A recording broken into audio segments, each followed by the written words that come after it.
தாத்தா, அப்பா, அம்மா பக்கத்தில் சினிமா தியேட்டர் இருந்தும் படம் பார்க்க அழைத்துக்கிட்டு போக மாட்டேங்கிறாங்க. கேட்டால் டிவியில் சினிமா பாருன்னு சொல்லி சொல்லி எனக்கும் வயசாயிருச்சு. தலைவரோட புதுப்படம் தியேட்டரில் தான் பார்க்க முடியும். பிள்ளைகளை வெளி உலகம் தெரியாமல் வளர்க்கக்கூடாது. நான் உங்கள் அப்பா கிட்ட சொல்லி விடுகிறேன். நீ புதுப்படம் பார்க்கலாம். நான் நண்பர்கிட்ட சொல்லி டிக்கெட் புக் பண்ணி விட்டேன். என்னுடைய ஒரு நாள் ஊதியம் 200 ரூபாய். என் பேரன் சந்தோஷமாக இருக்க வேண்டும். எனக்கு சந்தோஷத்திற்கு அளவே இல்லை. போகும் பொழுதே 100 ரூபாய்க்கு தின்பண்டங்களை வாங்கி கொண்டு சந்தோஷமாக போனேன்.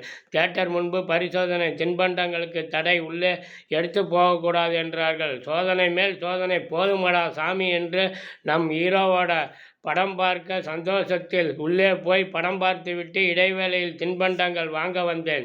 தின்பண்டங்கள் விலையை கேட்டாலே தாத்தா உழைத்த ஒரு நாள் சம்பளம் பத்தாது. என்ன சோதனை!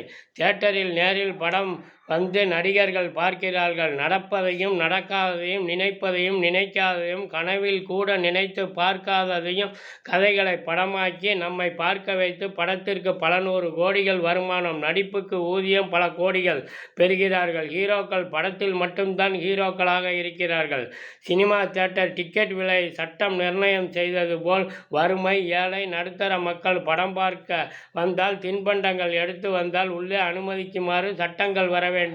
இல்லை என்றால் வெளியில் உள்ள கடைகளைப் போல் விலை நிர்ணயம் செய்ய வேண்டும். என்னப்பா படம் பார்த்தியா? படம் நல்லா இருந்தது. நல்லா எல்லாம் புரிந்தது. சினிமாவில் நடிக்கும் யாருமே உயரமான கட் அவுட் வைத்து பால் ஊற்றவோ அலங்காரம் செய்யவோ சொல்வதில்லை. நமக்கு வேலை வாங்கி தர போவதுமில்லை. நம் முன்னேற்றத்திற்கு அவர்கள் கவனம் செலுத்த போவதுமில்லை. அவர்கள் முன்னேற திறமையை காட்டி உழைத்து சம்பாதிக்கிறார்கள். அவர்கள் வேலையை பார்க்கவே அவர்களுக்கு நேரமில்லை. தின்பண்டங்கள் வாங்கியதும் தின்பதும் என் மனநிலையை திண்டாட வைத்துவிட்டது. உண்மையான தலைவர் ஹீரோ. பிள்ளைகளுக்காக அக்கறையுடன் இரவு பகல் பார்க்காமல் உழைத்து நாம் முன்னேற வேண்டும் என்று பார்த்து கொள்பவர்கள் பெற்றோர்கள். உணர்ந்து கொண்டேன். திரைப்படங்களை பார்ப்போம், நடிப்பதை ரசிப்போம், நடிப்பவர்கள் நடிகர்கள் தெரிந்து கொண்டேன். நம் வேலைக்கு நாம் தான் உழைக்க வேண்டும்.